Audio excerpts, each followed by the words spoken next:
이 거룩한 주일에 하나님께서 우리에게 허락하신 말씀은 디모데후서 2장 1절에서 2절 말씀입니다. 내 아들아, 그러므로 너는 그리스도 예수 안에 있는 은혜 가운데서 강하고 또 내가 많은 증인 앞에서 내게 들은 바를 충성된 사람들에게 부탁하라. 그들이 또 다른 사람들을 가르칠 수 있으리라. 아멘. 저는 이 귀한 주일에 주신 말씀을 힘입어서 은혜를 끼치는 삶을 살라라는 제목으로 말씀을 증거하고자 합니다. 우리는 6월 한 달 동안 매 주일마다 은혜에 관한 말씀을 들었습니다. 그러면서 깨닫게 된 것이 하나 있죠. 은혜 아니면 우리는 단 한순간도 살 수 없다는 것입니다. 그런데 저는 오늘 왜 하나님께서 이 땅에 존재하는 수많은 사람들 중에 우리를 지명하셨고 십자가의 은혜를 주셨을까? 그 이유에 대해서 이야기해 보려고 합니다. 여러분께 묻습니다. 하나님께서 여러분 한 분 한 분에게 은혜를 먼저 허락하셨다면 그 이유가 무엇입니까? 그것은 바로 하나님은 우리 모두가 먼저 은혜 받은 자로서 그 받은 은혜를 세상에 끼치는 삶을 살기 원하시기 때문입니다. 오늘 말씀의 제목처럼 은혜를 끼치는 삶을 살게 하시기 위함이라는 거죠. 하나님께서 아브라함을 부르신 이유도 바로 여기에 있습니다. 창세기 12장 1절 2절 이렇게 말씀하죠. 여호와께서 아브라함에게 이르시되 너는 너의 고향과 친족과 아버지의 집을 떠나 내가 내게 보여줄 땅으로 가라. 내가 너로 큰 민족을 이루고 내게 복을 주어 내 이름을 창대하게 하리니 너는 복이 될지라. 한마디로 복의 근원이 되게 하시겠다는 거죠. 오늘 설교의 제목처럼 은혜를 끼치는 자가 되게 하시겠다는 겁니다. 예수 그리스도께서 제자들을 부르신 이유도 여기에 있죠. 우리가 너무나도 잘 알고 있는 지상대사명 마태복음 28장 18절에서 20절 이렇게 말씀합니다. 예수께서 나와 말씀하여 이르시되 하늘과 땅의 모든 권세를 내게 주셨으니 그러므로 너희는 가서 모든 민족을 제자로 삼아 아버지와 아들과 성령의 이름으로 세례를 베풀고 내가 너희에게 분부한 모든 것을 가르쳐 지키게 하라. 볼지어다 내가 세상 끝날까지 너희와 항상 함께 있으리라. 제자를 부르신 이유가 무엇입니까? 십자가에 받은 은혜를 끼치는 삶을 살기 원하셨기 때문입니다. 만약 우리가 예수 그리스도의 십자가의 은혜를 받았다면 우리도 우리를 향하신 하나님의 뜻이 은혜를 끼치는 자가 되어야 한다는 것을 분명히 알아야만 합니다. 사명자의 삶을 살라는 것이죠. 오늘 말씀 주제처럼 은혜를 끼치는 삶을 살라는 겁니다. 자, 그러면 우리가 고민해 봐야 할 것이 있죠. 도대체 어떻게 해야지 은혜를 끼치는 삶을 우리는 살 수 있을까? 함께 읽은 본문을 통해서 두 가지 비결을 알아보길 원합니다. 꼭 기억하십시오. 첫 번째는 내가 먼저 은혜 안에서 강해져야 한다는 것입니다. 그리고 두 번째는 나에게 맡겨주신 은혜를 다른 사람들에게 전하는 삶을 살아야 한다는 것입니다. 여러분 첫 번째가 뭐라고 했죠?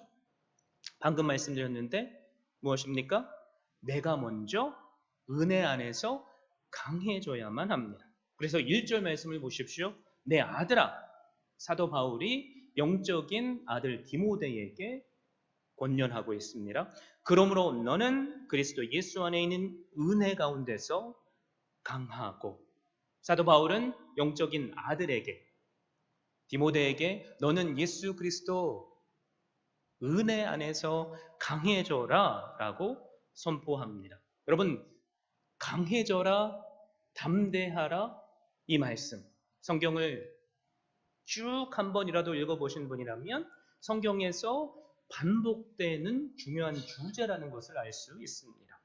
구약시대죠. 여호수아 1장 6절 이하의 말씀을 보면 하나님께서 모세를 통해 차세대 지도자죠.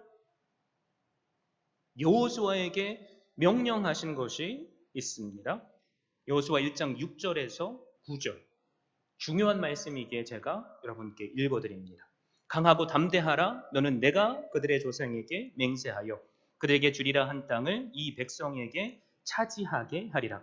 오직 강하고 극히 담대하여 나의 종 모세가 내게 명령한 그 율법을 다 지켜 행하고 우러나 저러나 치우치지 말라. 그리하면 어디로 가든지 형통하리니 이 율법책을 내 입에서 떠나지 말게 하며 주야로 그것을 묵상하여 그 안에 기록된 대로 다 지켜 행하라.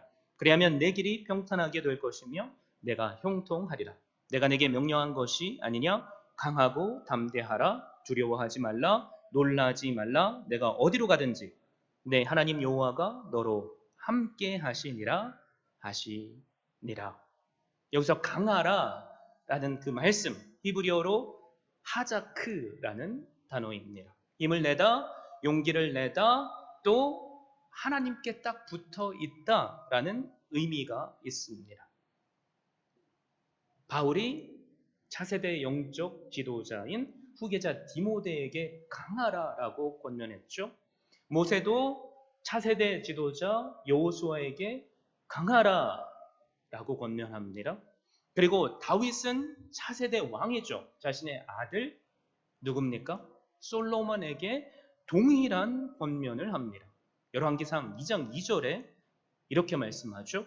내가 이제 세상 모든 사람이 가는 길로 가게 되었느니 너는 힘써 대장부가 되고 힘써 대장부가 되라 라는 말, 그 원문의 힘써라는 말의 뜻은 하자크와 동일합니다.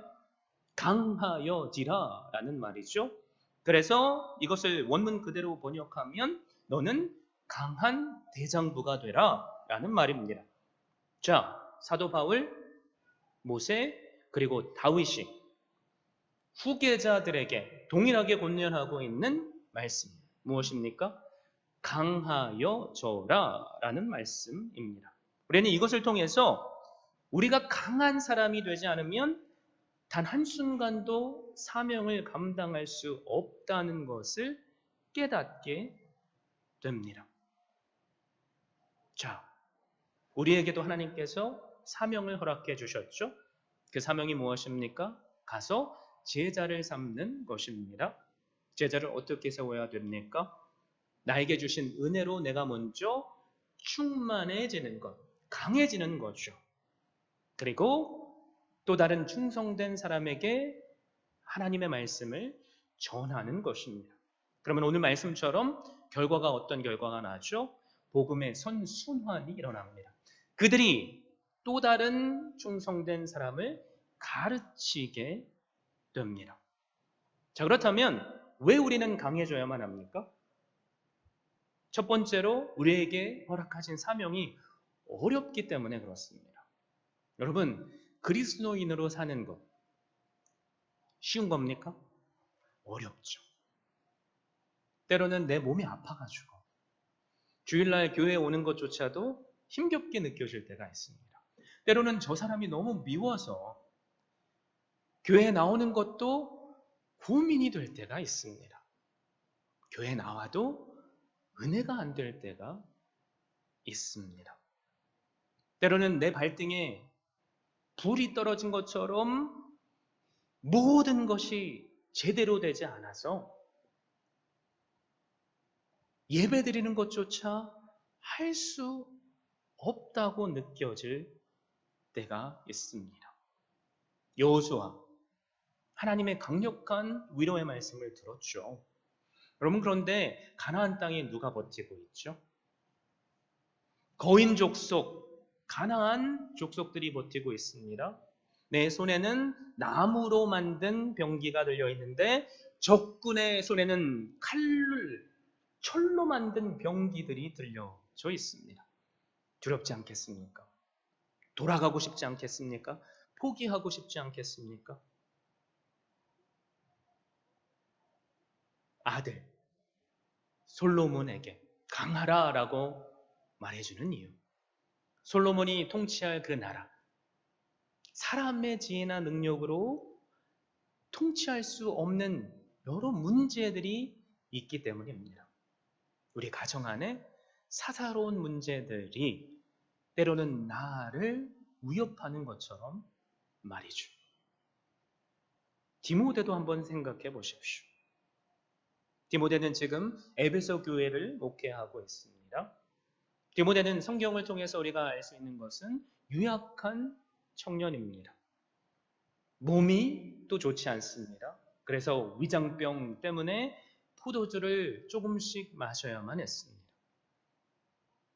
유약해 보이는, 그리고 몸이 좋지 않는 목회자를 대하는 성도들. 아니, 당신이 하나님의 사람이라면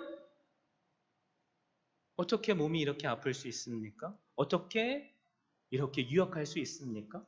공격받는 대상이 되지 않겠습니까? 그리고 디모데가 목회해야 할 대상들, 젊은 목회자이기에 자신보다 나이가 많은 신앙의 경륜을 지나온 사람들을 목회해야만 합니다. 아들뻘이라며 하대를 할 수 있었겠죠. 그리고 왜 당신에게는 사도 바울의 그 권위가 나타나지 않느냐고 지적할 수도 있겠죠. 디모데도 사실 그 사명을 감당하기가 너무 어려운 상황입니다. 엎친 데 덮친 격으로 두 번째 문제가 있죠. 현실이 또 어렵습니다.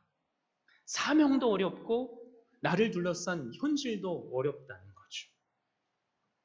지금 바울이 디모데에게 내 아들아, 그러므로 너는 그리스도 예수 안에 있는 은혜 가운데 강하라 라고 말하는 이유. 사도 바울을 통해 보여진 디모데, 지금 너무나도 약해 빠져 있는 상황입니다. 그래서 디모데는 지금 사역마저도 포기해야 하나 라는 그런 마음이 있었다는 거죠. 더 나아가서 사도 바울은 디모데후서 1장에서 아시아에 있는 사람들이 모두 다 나를 버렸다라고 말합니다. 함께 사역의 길에 갔는데 그 길이 너무 어려우니까 포기하고 이탈한 사람들이 나온다는 것이죠.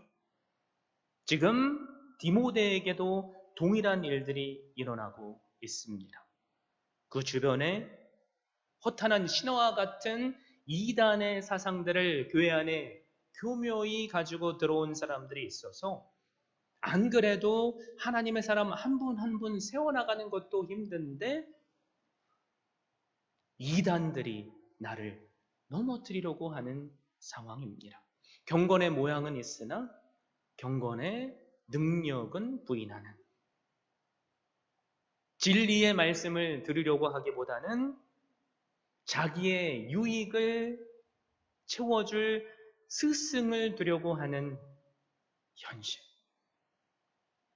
우리가 살고 있는 이 현실과 비교해서 다를 바가 별로 없죠.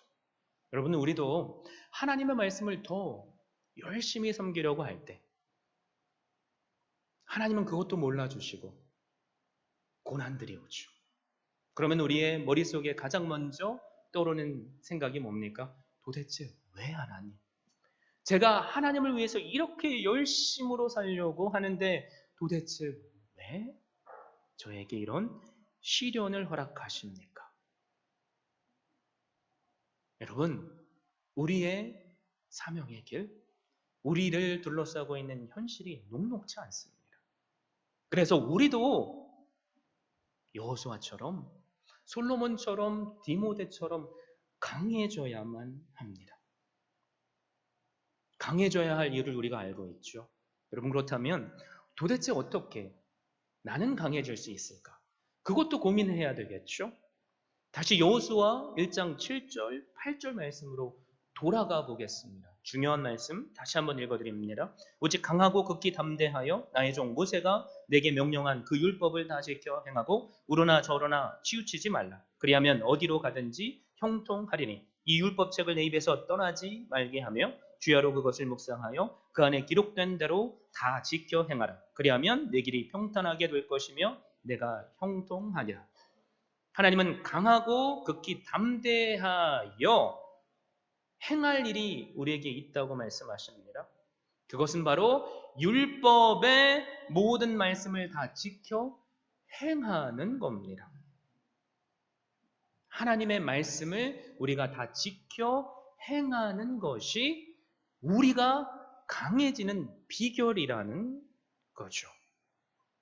그래서 우리가 이 말씀을 통해서 한 가지 깨달아야 할 것이 있다면 하나님의 백성만이 누리고 경험할 수 있는 세상을 이기는 힘이 있다는 겁니다.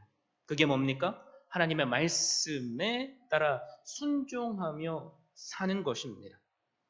성경은 이것을 여러 번 강조하죠.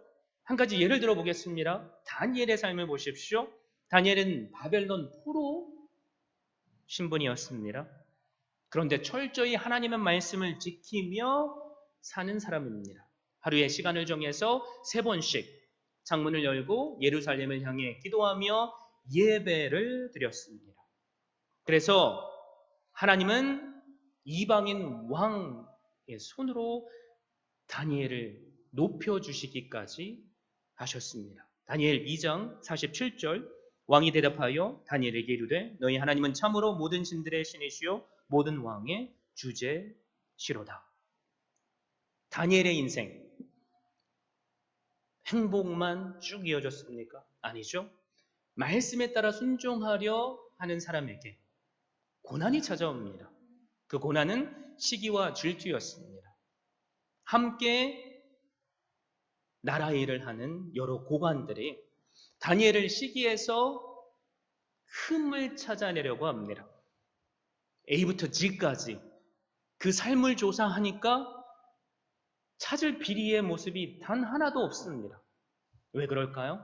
그의 삶에서 하나님의 말씀대로 순종하고자 하는 그 열정이 묻어났기 때문에 그렇습니다. 왜 지금 다니엘은 그 삶을 살고 있습니까? 하나님의 말씀대로 사는 것이 내 인생의 가장 강한 능력이라는 것을 알고 있기 때문입니다. 자, 그러자 그 적들은 자신이 붙잡고 있는 그 능력을 가지고 다니엘을 시험합니다. 다니엘 6장 5절에 이렇게 말씀하죠. 그들이 이르되 이 다니엘은 그 하나님의 율법에서 근거를 찾지 못하면 그를 고발할 수 없으리라 하고, 적들도 알고 있는 거죠. 다니엘을 무너뜨리는 유일한 방법이 있다면 그가 목숨처럼 지키고 있는 그 예배, 그것을 무너뜨리면 된다. 그래서 왕을 사주합니다. 그래서 조서를 쓰게 하죠. 30일 동안 왕 위에 다른 그 어떤 신에게 기도하거나 절하면 사자굴에 잡아 던지는 조서를 쓰게 합니다. 그 명령이 공표가 되어졌습니다. 그럼에도 불구하고 성경은 뭐라고 말하죠? 다니엘이 그것을 알면서도 이전에 하던 대로 다락방에 올라가 예루살렘을 향해 난 창문을 열고, 저 같으면 못 열었을 것 같은데 기도는 했었을 것 같습니다. 그러나 다니엘은 그 창문을 열고 하루에 3번씩 하나님께 기도하고 예배 드렸습니다. 그런데 현실이 뭐죠? 내가 믿고 있는 그 강함의 능력이 이제는 나를 죽이는 올무가 되었습니다. 그리고 다니엘은 그것 때문에 사자굴에 던져지게 되죠. 여러분, 우리는 결과를 이미 알고 있죠?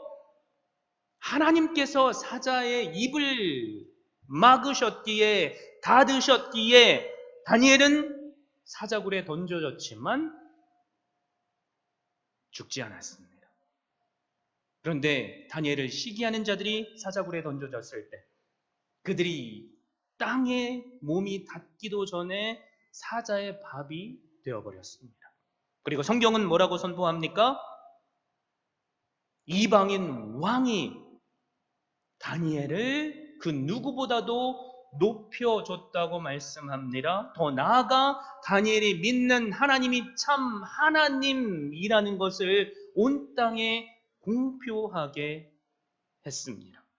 여러분, 하나님의 말씀대로 사는 것, 그것이 능력입니다.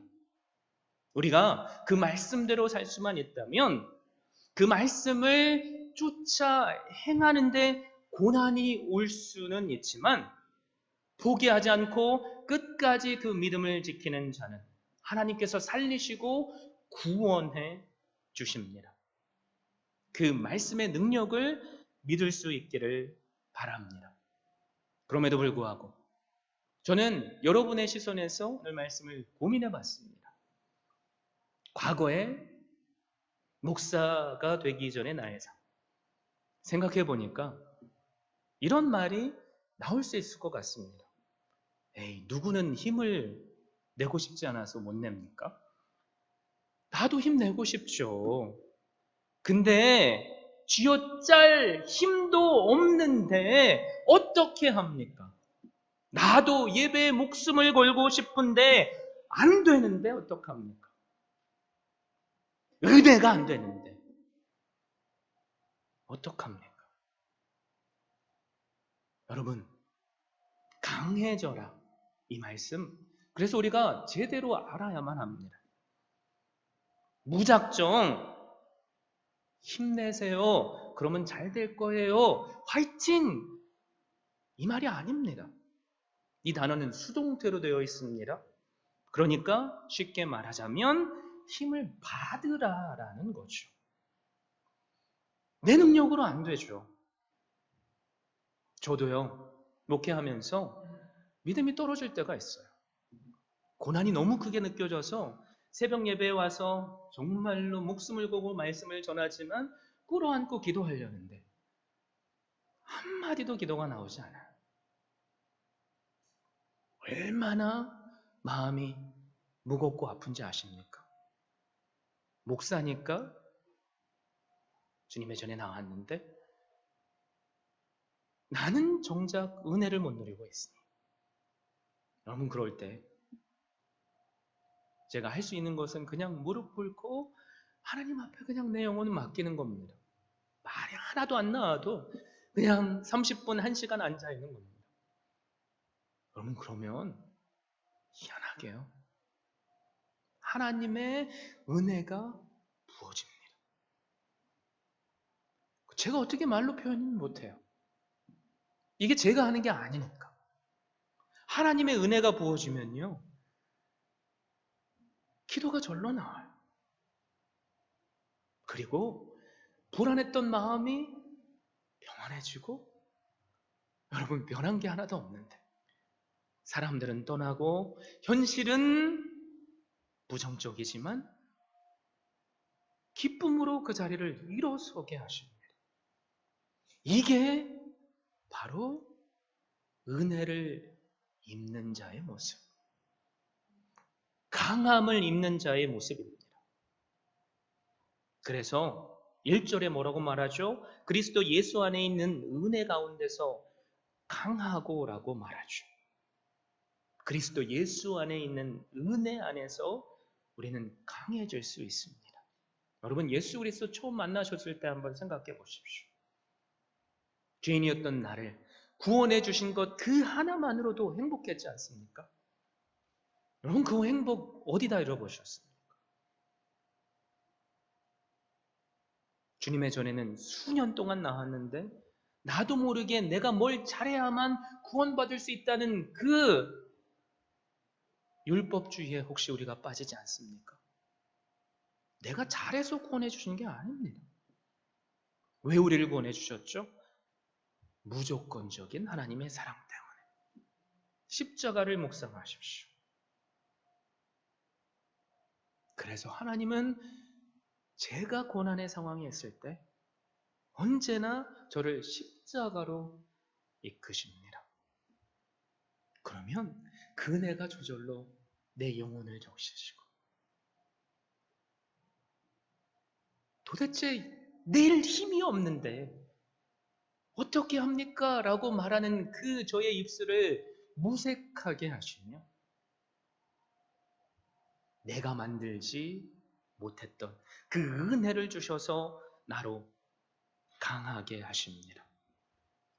여러분 나무가 옥토에 뿌리 내려져 있으면 그리고 때때로 쏟아부어지는 햇살을 맞으며, 그리고 그것이 고난이라고 느껴질지라도 거친 빗물을 맞으며 열매를 맺습니다. 우리의 삶도 마찬가지죠. 말씀이라는 옥토에 내 믿음의 뿌리가 내려져 있으면, 여러분, 고난마저도, 그 폭풍우마저도 나를 자라게 하시는 하나님의 능력이 됩니다. 그리고 내 눈이 현실이 아니라, 고난이 아니라 따사로운 햇빛으로 임하시는 그 성령의 빛을 바라볼 수 있다면, 여러분, 나는 무조건 열매를 맺습니다. 조건이 필요하지 않습니다. 왜요? 모든 조건을, 나무가 자라고 열매 맺게 하는 조건을 다 하나님께서 하시기 때문입니다. 이게 바로 은혜 안에서 강해지라는 하나님의 말씀입니다. 이 시간 여러분께 권면드립니다. 우리가 6월 한 달 동안 은혜의 말씀을 나눴는데, 그 은혜로 오늘을 강하고 담대하게 사십시오. 오늘 이 시간 나에게 부어주시는 은혜 누리실 수 있기를 바랍니다. 내가 은혜로 충만해야지, 내가 은혜 안에서 강해져야지 또 다른 사람에게 그 은혜를 전해줄 수 있습니다. 내가 먼저 강해지고, 그래서 두 번째 해야 할 것이 있다고 그랬죠? 그것이 무엇입니까? 바로 그 받은 은혜를 전하는 삶을 사는 겁니다. 이 두 가지가 은혜를 끼치는 삶의 처음이자 끝입니다. 그래서 2절 말씀을 보십시오. 또 내가 많은 증인 앞에서 내게 들은 바를 충성된 사람들에게 부탁하라. 그들이 또 다른 사람들을 가르칠 수 있으리라. 강하라. 바로 1절의 명령입니다. 2절에도 명령이 나오죠. 그것은 바로 부탁하라 라는 말입니다. 내게 주신 그 은혜를, 복음을 다른 사람들에게 전하라는 거죠. 자, 그렇다면 이 부탁하라 라는 명령은 두 가지로 우리를 생각하게 합니다. 첫 번째, 도대체 누구에게 부탁해야 하냐는 거죠. 그리고 두 번째, 무엇을 부탁해야 하냐는 겁니다. 첫 번째, 주신 말씀에 뭐라고 말하죠? 충성된 사람들에게 부탁하라. 여러분, 우리가 전하는 이 복음은 하나님의 때에 충성된 사람에게만 전해질 수 있다면, 내 능력이 그 안에 더해지지 않아도 그 복음의 씨앗은 발아하고 자라고 또 열매를 맺습니다. 그래서 우리가 해야 할 것은 때를 어떤지 못 어떤지 간에 하나님의 말씀인 그 복음을 전해야만 합니다. 그런데 어떤 복음이죠? 많은 증인 앞에서 내게 들은 바, 바로 그것을 증언해야만 합니다. 무슨 말이냐면 내가 깨달은 복음을 증거해야 된다는 거죠. 내가 깨달은 복음, 나를 오늘 살게 하시는 복음, 나로 하여금 오늘 은혜를 누리게 하시는 복음. 내가 오늘 얼굴에는 울상, 표정에는 미소를 잃은 죽을 것 같은 표정으로 복음을 아무리 증거해 보십시오. 아무도 안 듣습니다. 여러분, 그런데 죽을 것 같은 상황인데, 포기해야지 맞는데, 아니 하나님을 저주해야지 맞는데, 그럼에도 불구하고 담대히 내 가족에게, 내 이웃에게, 만나는 사람에게 복음을 증거하면 그게 능력이 됩니다. 왜 그럴까요? 사람이 내가 전하는 복음의 말씀만 듣는 것이 아니라 내가 살고 있는 복음의 능력도 보기 때문입니다. 내 삶을 한번 돌아보십시오. 나는 복음의 능력을 살고 있습니까? 나는 은혜 안에 거하며 강하고 담대한 삶을 살고 있습니까? 그런 삶을 살 수 있기를 바랍니다. 그 비결은 복음의 근원지 되시는 주님 앞에 나오면 됩니다. 여러분, 그런데 부탁하라는 그 명령, 이게 우리에게 주어주신 사명일 뿐만이 아니라 우리를 사실 강하게 만드는 명령이기도 합니다. 최고의 배움은 뭐죠? 가르침에서 온다라는 말이 있죠. 그래서 전도 폭발을 시작하신 제임스 케네디 목사님도 여러분 처음부터 전도를 잘한 게 아닙니다. 처음에 전도하러 가정 방문을 시작하면서 얼마나 두려웠는지 몰랐답니다. 노크를 하는데 머릿속에는 제발 아무도 나오지 말아라, 이런 마음으로 노크를 했다는 거죠.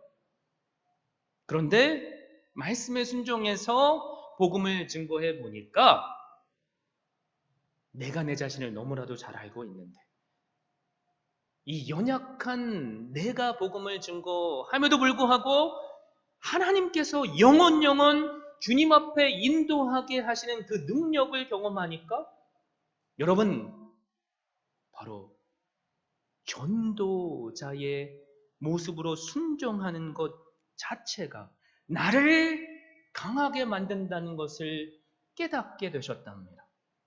그래서 전도해 본 사람은 또 전도를 하게 되죠. 왜 그럴까요? 연약한 나마저도 사용하셔서 하나님께 돌아오게 하는 능력을 경험하기 때문입니다. 예배자도 그래서 예배에 목숨을 걸 때 강해집니다. 왜 그럴까요? 참된 예배자에게 하나님은 어김없이 하늘의 문을 여시고 놀라운 복을 부어주시기 때문에 그렇습니다. 믿음의 사람들도 언제요? 말씀에 따라 순종할 때 더 강해집니다. 다니엘이 사자굴에 던져진 이후에 그 믿음이 연약해졌겠습니까? 아니죠. 더 강해졌을 겁니다. 우리도 마찬가지입니다. 강해지고 싶으십니까? 하나님의 더 큰 은혜를 누리고 싶으십니까? 내가 강해질 수 있는 비결, 여호와의 규례와 율례를 목숨을 다해서 지켜 행하면 됩니다. 예배 자리에 목숨을 거시면 되고요. 나 같은 것조차도 사용하셔서 한 사람을 주님 앞에 인도할 것을 믿고 복음을 증거하면 됩니다. 그러면 하나님은 우리로 더욱 강하게 하십니다. 한 청년이 있었습니다. 경영학을 공부하고 세상 일을 하다가 마음에 하나님께서 주신 감동이 밀려옵니다. 나도 하나님을 더 헌신적으로 섬기고 싶다. 그러면서 신약 공부를 하고 섬길 기회를 찾게 되었습니다. 감사하게도 당시 섬기던 무교회 목사님이 이 청년을 사역자로 고용했습니다. 믿은 지 얼마 안 됐고 경험도 전무한데 맡겨준 거죠. 독신자 사역을 맡겼습니다. 한 100여 명 정도와 함께 그 사역을 시작했는데 처음부터 잘했겠습니까? 너무 많은 실수를 반복한 거죠. 그러나 어느 날 일이 터집니다. 금요일 밤 독신자를 위한 행사를 마련했는데 100여 명 정도 탄탄했던 그 그룹이 단 5명 정도만 참석했답니다. 그 5명 중에 2명이 누구냐면 이 목사님과 그분의 아내. 나의 잘 하지 못하고 있는 모습이 온 천하에 드러나게 된 거죠. 그래서 교회 운영위원회에 소속된 많은 분들이 그 리더들 중에 한 분이 이 목사님을 호출했습니다. 그리고 위원회에서 의논했던 것을 얘기해 주는 것이죠. 교회 사역이 목사님께 맞는지 저희는 잘 모르겠습니다. 그래서 다른 일을 찾아보는 게 좋을 것 같습니다. 퇴직을 권고받은 거죠. 얼마나 충격이었겠습니까? 몰려오는 상심과 낭망, 충격을 받은 채 아내에게 이야기를 합니다. 그러면서 이런 말을 하는 거죠. 하나님께서 나에게 사역의 문을 열어주셨을 때 난 그때 감동했으며 이것이 내가 평생 할 사명처럼 느꼈는데 왜 이런 일이 벌어졌을까? 도대체 내가 어떻게 해야 되지? 하나님께서 나를 부르셨는가? 그 콜링마저 의심하게 됩니다. 그러면서 내가 목회를 하지 않아야 할 이유를 하나하나 적었는데 수십, 수백 가지를 적을 수 있었던 거죠. 경험이 전무했고 나는 나이가 너무 어리고 하나님을 믿은 지도 얼마 안 되고 관계에 이런저런 문제가 있고 아 그래 포기해야지 맞는구나 라는 생각을 할 때 내 아내가 이런 말을 합니다. 하나님께서 그분이 원하시는 뜻대로 우리를 이곳에 심으셨다는 여러 가지 이유들을 상기시켜 줬습니다. 그리고 마지막으로 권면한 게 뭐냐면 담임 목사를 찾아가서 의논해 보라는 거죠. 그래서 담임 목사를 찾아갑니다. 그분은 운영위원회의 논의를 이미 다 들어서 알고 있습니다. 그리고 교회에서는 아직 결정한 것이 없다고 말해줍니다. 그리고 정확하게 그 사역하는 가운데 어떤 일이 일어났는지를 듣고 싶어 했습니다. 그래서 이분은 이런저런 이유를 오롯이 실직을 당할 그 위기에 처한 목사님의 입장에서 들어줬습니다. 그리고 이 담임 목사께서 하시는 말이 이런 말이죠. 운영위원회가 왜 그런 의논을 했는지 이해합니다. 그분들의 우려가 어느 정도 타당하기에 그렇습니다. 그러면서 이런 말을 더 하시는 거죠. 그럼에도 불구하고 목사님이 확신해도 좋은 게 한 가지가 있습니다.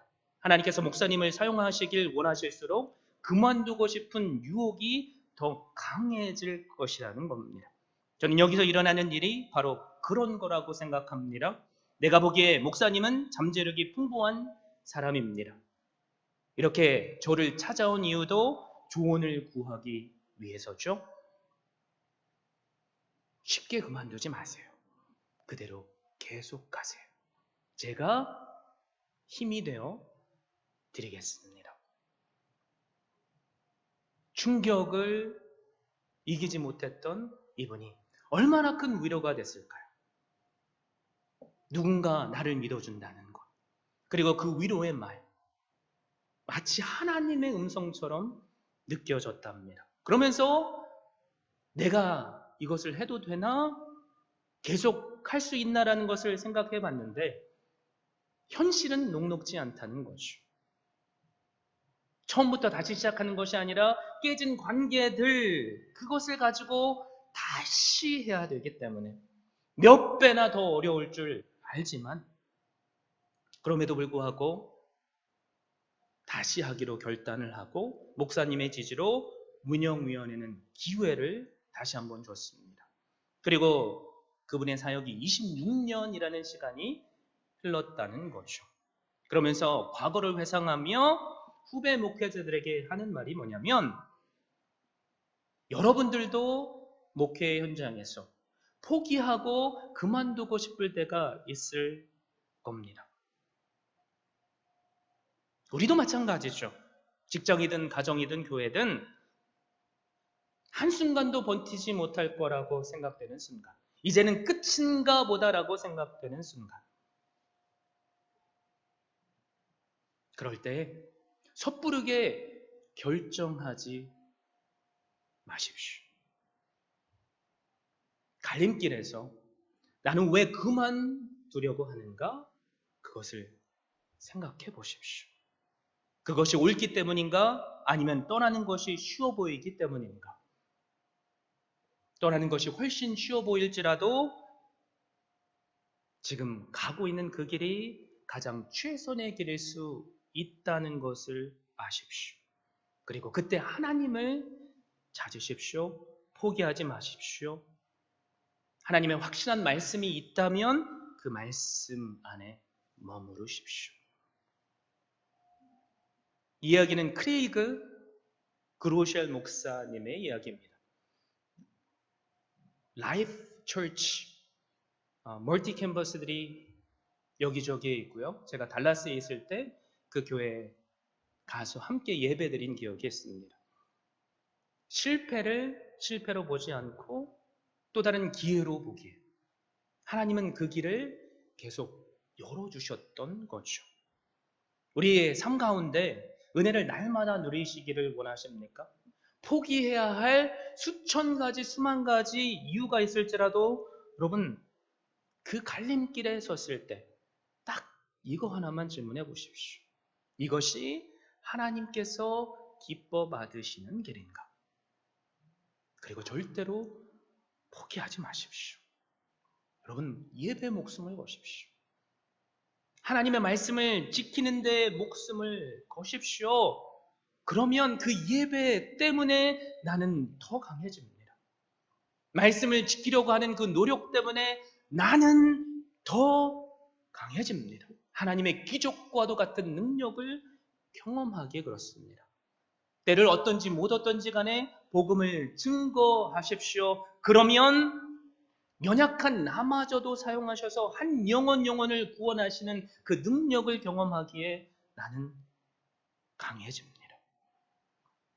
하나님께서 우리에게 주신 은혜, 우리가 감히 감당할 수 없는 은혜입니다.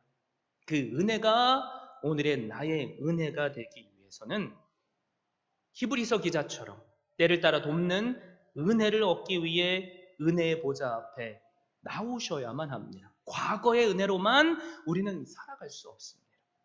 오늘 우리에게 허락하실 은혜, 그 은혜를 누리시고 오늘 주신 말씀처럼 다른 사람에게 은혜를 끼치는 한 분 한 분 되십시오. 나를 강하게 하시는 그 주님의 보좌 앞에 나가심으로, 그리고 또 다른 한 사람 한 사람에게 복음을 증거하셔서 나 같은 연약한 자를 통해서도 그 영혼을 구원하시는 기적을 경험하심으로 내가 은혜의 통로가 되는 한 분 한 분 될 수 있기를 예수 그리스도의 이름으로 축원드립니다.